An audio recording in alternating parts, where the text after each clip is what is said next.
Let's have a quick look at what the Marathon Stage, now called the Marathon Refuge, looks like at Dakar 2026. So the key points are that there's going to be 2 marathon stages this year, the one in week 1 and then one in week 2.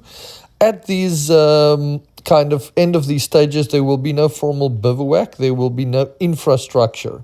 The organization will only provide you with a tent, a mattress, a sleeping bag, and some military rations.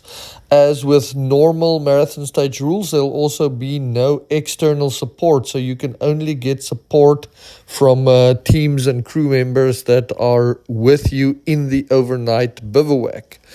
So therefore, competitor assistance is allowed between racers. Important this year is the bikers aren't allowed to change each other's tires, so you have to finish on the set that you started with. That is very important. And then also that it would be separate stages, so each stage would count as a individual stage with a ranking and a starting order for the next day. So how does this differ from before? So with a classic marathon stage, you had the entire bivouac. It was still marathon stage rules where you weren't allowed outside assistance, but there was a full bivouac with tents that you could sleep in, and there was food services, there was ablutions. So it was a bivouac without support.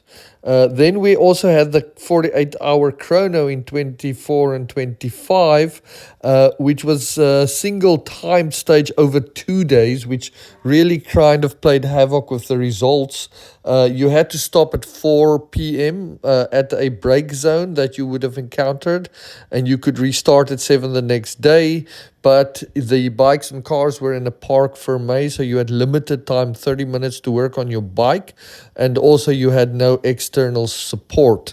However, in 2025, the Chrono Stage was so brutal that many people kind of fell out of the race there, and also many people slept in the desert, so they decided to discontinue the chrono, according to the ASO, mainly because of the rankings, standings, and starting order issues.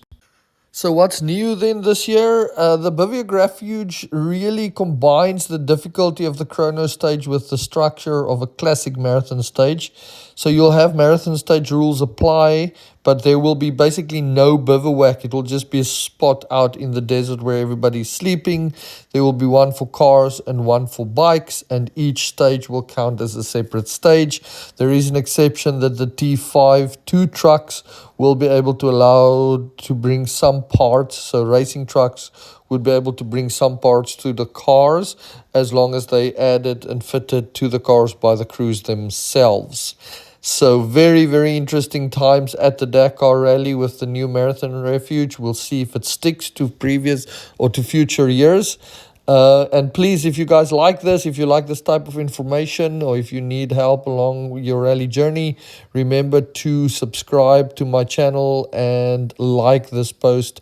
It doesn't cost any money, and it really helps me a lot to bring you more content like this. Thanks for watching. Just be lekker.